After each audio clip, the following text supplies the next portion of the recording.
Once again, we want to say welcome, welcome, welcome.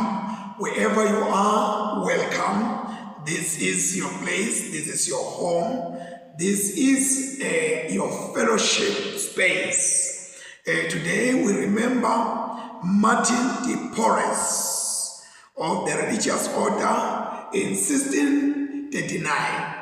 That is the man, or that's the saint we are talking about. Yes, we will get the history, the brief history very soon. Let us start by a hymn. I love singing, though I'm not a good singer, but I just love it. So you will pardon me.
Amen.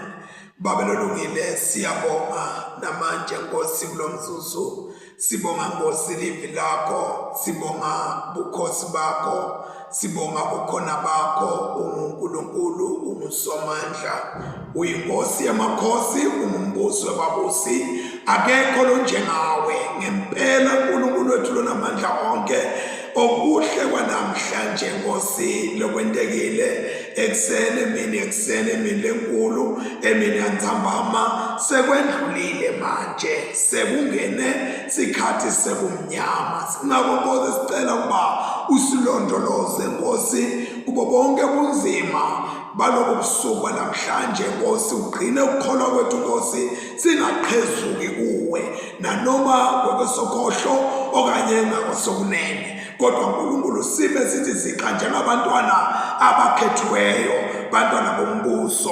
Khuluma ke Nkosi livi lakho ezinhlizweni zethu, usenze babe sifaneleke kuwe ngempela Nkosi. Emhlabeni akekho Nkosi lesingafaneleka kuye ngokuba uNkulunkulu othula namandla onke akekho senzileyo emhlabeni ngisho nebazali bethu uNkulunkulu babuye uNkulunkulu othula namandla onke nanabo babe bafushane kodwa wena uNkulunkulu uphumele kufuna nokusindisa okulahlekileyo ngawe uNkulunkulu othula namandla onke thatha udumo olufanele kule ntambama wendele budlo phansi olukhathini zakho ligama Jesu manje naphakade amen.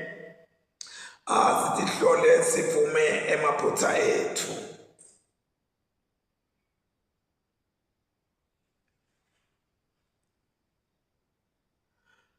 uNkulunkulu somandla baba wethu losezulwini siyatithoba siyavuma ukuthi sonile kuwe ngoliqala lethu sonile ngekucabanga nangekhuluma nangekwenda nangekungakwenti lebekufanele sikwente ngenxa yendothane yakho Kristu inkosi yethu sithethelele konke lesekwencile usende sikonde ekhamba lokusha kude ligama lakho lidunyiswe.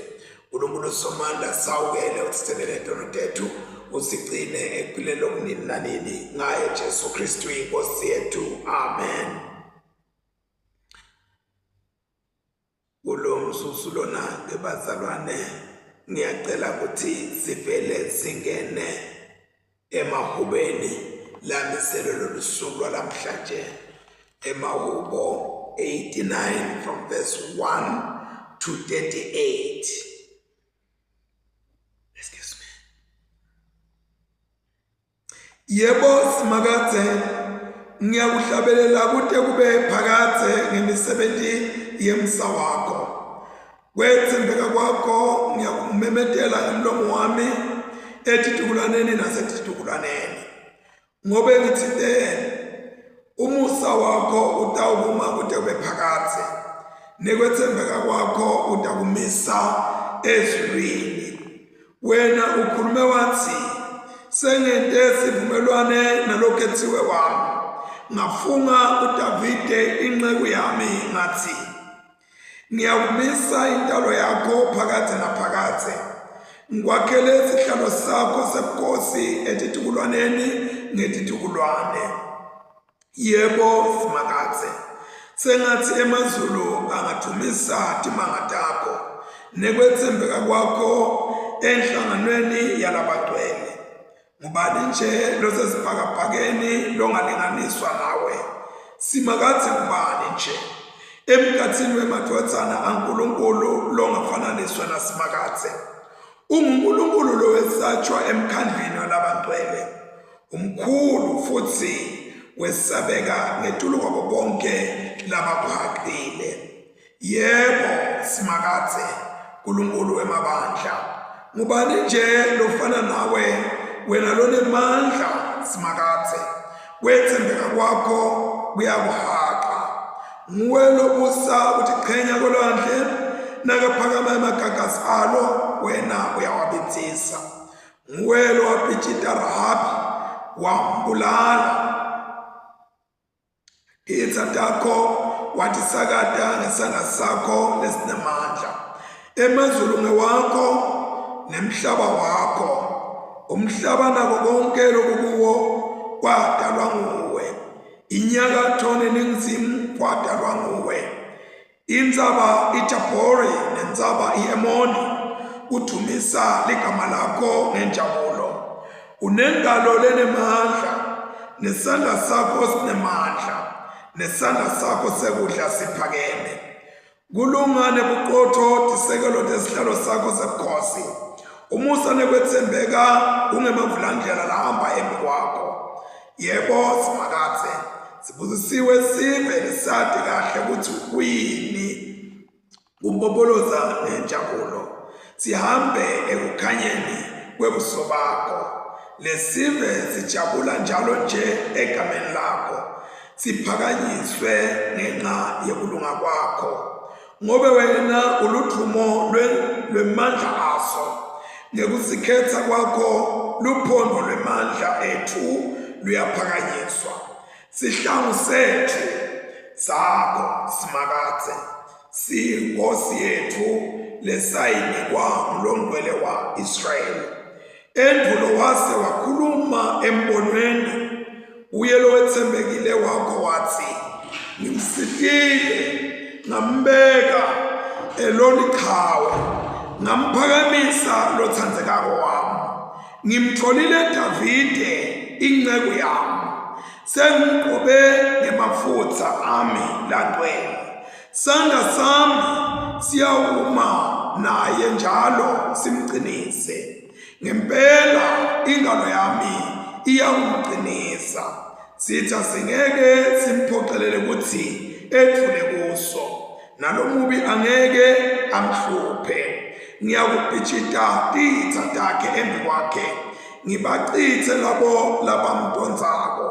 Kwethembeka kwami nemusa wami kuyawuhlala naye, ngeligama lami kuyawuphakanyiswa luphondvo lwakhe. Ngiyawumenta abuse etikwelwandle naseti kwemifula kanye kanye. Uyawukhala kimi athi, wena umbabe uNkulunkulu wami nelidwala lensiniso yami. Ngiyawumenta abe litubulo, abe inkosi lephakeme kunemakhosi emhlaba. Ngiyawumgcinela umusa wami kude kube phakade. Sivumelwano sami naye siyawuhlala simile. Ngiyawumisa intalo yakhe kude kube phakade, nesihlalo sakhe sebukhosi sisime yingqi nakusekhona sibhakabhaka edulu. Nangabe abantu bakhe bawulahla umthetho wami, bangahambi ngendlela yetinqumo tami, bethelela timiso tami, bangayiqini imiyalo yami, ngiyawube sengibafaka kuswati, ngibajezise ngenxa yebona kwabo, ngibanike imivimba ngenxa yebubi babo. Kodwa ngingeke ngiwususe umsa wami kuye, ngingeke futhi ngikuphikise kwethembeka kwami. Sivumelwano sami ngingeke ngisephule, nemavi lese ngiwakhulumile ngingeke ngiwaguqule. Ngifunge kwabakanye ebungqoleni bami, ngingeke ngiwaqale emanga kuDavide. Intalo yakhe iyawuma kude kube phakade, nesihlalo sakhe sebukhosi asiyuguquka. Siyawuma njengelilanga lelisembi kwami, siyawumiswa siphelane njengenyanga, ngoba yona ingufakazi lowethembekile losemafini. Akudunyiswe uyise nendvodzana namoya engcwele, njengoba bekunjalo ekuqaleni, senjalo nanyalo, kuyawuba njalo kude kube nini nanini. Amen. Sitawulalela sifundo sekuqala lesiphuma eTestamenteni lelidala, sibhaliwe encwadini ye-Ecclesiasticus chapter 43, and we are reading from verse 1 to 22. We are reading from Ecclesiasticus, or some prefer to call it Sirach. Sirach chapter 43. We are reading from verse 1 to verse 22. The pride of the heavenly heights is the clear firmament, the appearance of heaven in a spectacle of glory. The sun, when it appears, making proclamation as it goes forth, is a marvelous instrument, the work of the Most High. At noon, it patches the land, and who can withstand its burning heat? A man tending a furnace works in burning heat, but the sun burns the mountains 3 times as much. It breathes out fiery vapors, and with bright beams it blinds the eyes. Great is the Lord who made it, and at his command it hastened on its course. He made the moon also to serve in its season, to mark the times, and to be an everlasting sign. From the moon comes the sign for feast days, a light that wanes when it has reached the full. The month is named for the moon, increasing marvelously in its phases, an instrument of the host on high, shining forth in the firmament of heaven. The glory of the stars is the beauty of heaven, a gleaming array in the heights of the Lord. At the command of the Holy One, they stand as ordered. They never relax in their watches. Look upon the rainbow and praise him who made it, exceedingly beautiful in its brightness. It encircles the heaven with its glorious arc. The hands of the Most High have stretched it out. By his command he sends the driving snow and speeds the lightning of his judgment. Therefore the storehouses are opened and the clouds fly forth like birds. In his majesty he amasses the clouds, and the hailstones are broken in pieces. At his appearing, the mountains are shaken. At his will, the south wind blows. The voice of his thunder rebukes the earth. So to the tempest from the north, and the wind. He scatters the snow like birds flying down, and its descent is like locusts alighting. The eye marvels at the beauty of its whiteness, and the mind is amazed at its falling. He pours the hoarfrost upon the earth like salt, and when it freezes, it becomes pointing thorns. The cold north wind blows, and ice freezes over the water. It rests upon every pool of water, and the water puts it on like a breastplate.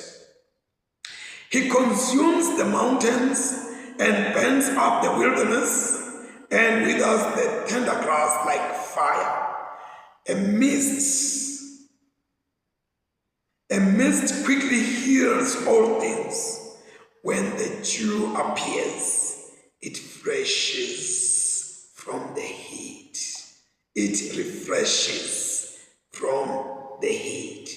Here ends the first scripture reading.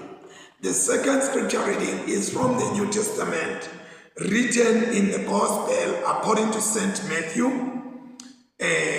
chapter 13. We are beginning with verse 44 to 52. Umbuso welizulu ufanana nemqebo lofihlwe ensimini.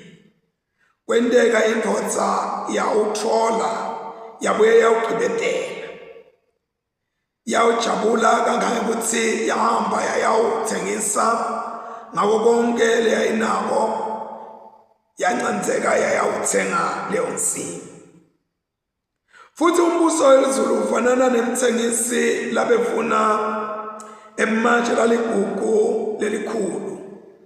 Wathi kube alithole lelinye lawo lelidule kakhulu, waze uyahamba wayawuthengisa ngako konke lanako, wabuya wayawulithenga.